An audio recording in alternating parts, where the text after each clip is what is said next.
Hoje, damos início a um novo quadro aqui no canal. Nós vamos explorar alguns fenômenos biológicos que têm tudo a ver com a nossa caminhada cristã e os processos que a gente passa com Jesus. Então, meu nome é Esther, esse é o canal Sobre Toda a Terra e fica até o final do vídeo que você vai ver que tem tudo a ver.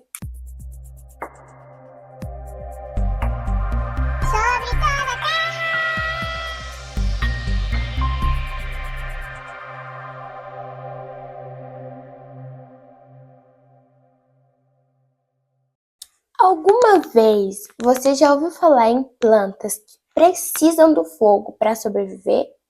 Acredito que não, né? Normalmente a gente tá acostumado a ver o fogo numa perspectiva de destruição. E realmente, um incêndio numa floresta, por exemplo, acaba ali com pelo menos metade da população, principalmente de plantas e animais que existem naquele lugar.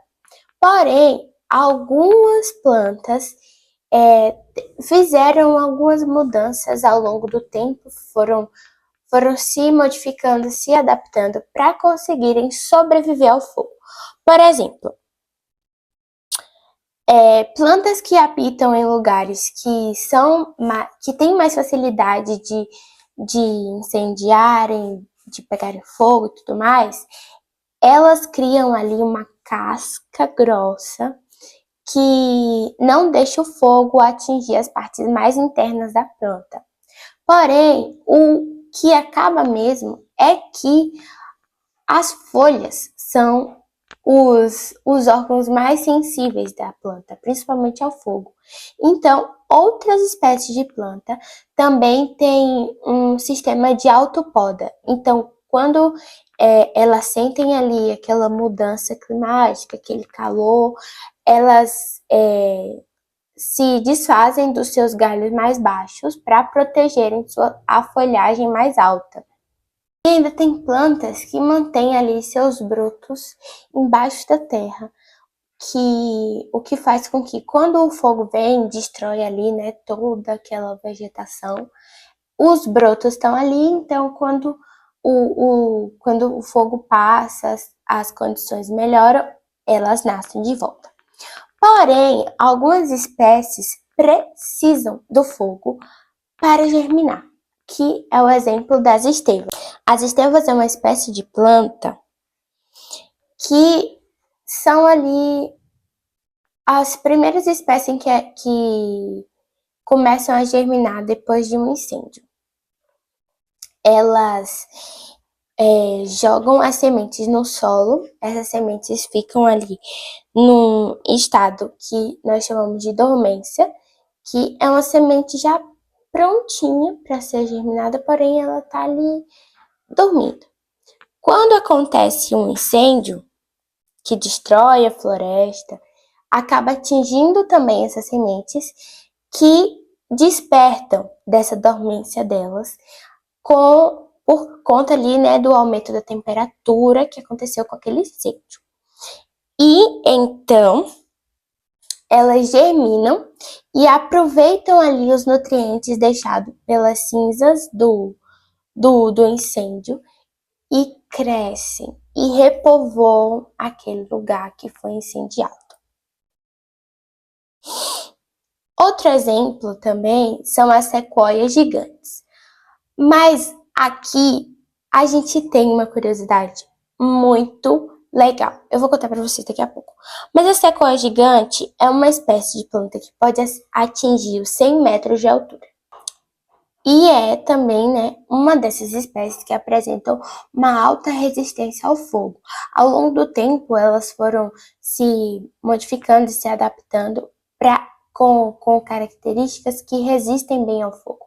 As sequoias gigantes possuem o casco bem grosso, que impede o fogo de atingir, né, as partes mais internas da planta.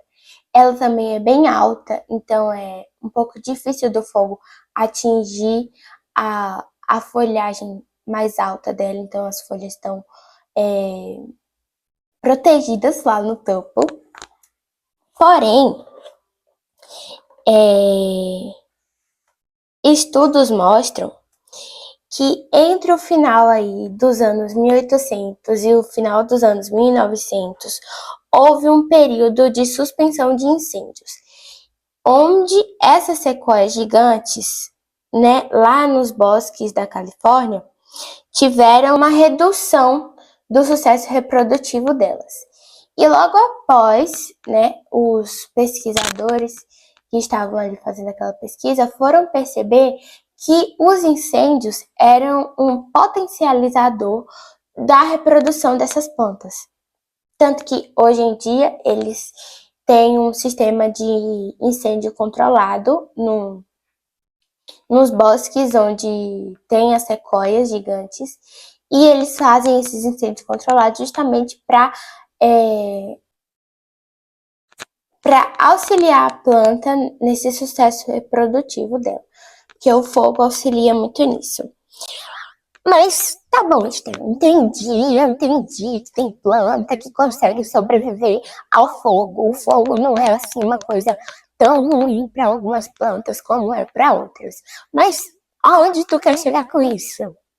Eu não entendi ainda onde tu quer chegar com isso. Bom, assim como essas plantas, nós também podemos passar por momentos difíceis, por momentos muito complicados, por momentos onde literalmente tudo se destrói ao nosso redor e que nos fazem, né, querer desistir, querer parar e tudo mais.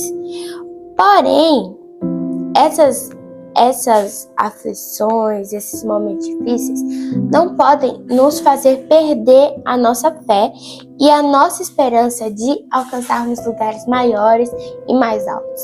Lembra lá das plantinhas que elas da sequoia gigante que precisa do fogo para ter um sucesso reprodutivo?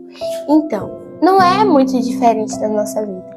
As aflições, os momentos difíceis nos fazem ter essa força e essa vontade de continuar e querer crescer ainda mais. E às vezes a gente pode estar que nem a semente das estevas lá, caídas no chão, achando que estamos esquecidas ou que ninguém se importa mais com a gente. Mas tem uma coisa que Deus não faz, é esquecer de você. Então assim, você nunca tá esquecido, tá? Deus sempre vai lembrar de você. Às vezes você pode estar passando por um momento ali de amadurecimento para poder crescer. Porque até as sementes das plantas mais altas precisam de um tempo para se amadurecer, para poder germinar e para poder crescer. Então, esses tempos de aflições, dificuldades e principalmente que a gente pensa que a gente está esquecido, é o momento que a gente está ali, ó, sendo moldado, sendo amadurecido, sendo forjado, sendo transformado para conseguir chegar lá nos 100 metros de altura. Lá em Tiago, capítulo 1, nos versículos 2, 3 e 4, diz o seguinte, deixa eu colocar aqui, ó. Meus irmãos, sintam-se felizes quando passarem por todo tipo de aflições, pois vocês sabem que quando a sua fé vence essas provações, ela produz perseverança. Que essa perseverança seja perfeita, a fim de que vocês sejam maduros e corretos, não falhando em nada. Então, esses momentos de dificuldade, de aflições, precisam servir para que a nossa resiliência seja exercitada, que a nossa fé e a nossa esperança seja também esticada, e mesmo que pareça que tudo tá dando errado, mesmo que esteja ali, ó, tudo sendo destruído ao nosso redor, isso vai servir para que a gente possa ser ativado e para que a gente possa germinar e crescer e dar frutos e alcançar alturas que talvez aquela semente lá no chão esquecida nem tinha noção de que podia isso acontecer. Se você quiser saber mais sobre essas plantas, eu vou deixar aqui na descrição do vídeo as referências que eu utilizei para fazer esse vídeo. Vocês podem também continuar pesquisando. E esse é o vídeo de hoje. Eu espero muito que vocês tenham gostado desse novo quadro. Escrevam aqui embaixo nos comentários o que vocês acharam. Curtam muito esse vídeo. E mandem para quem você acha que precisa crescer em meio às adversidades. Um beijo, que Deus abençoe vocês e até o próximo vídeo.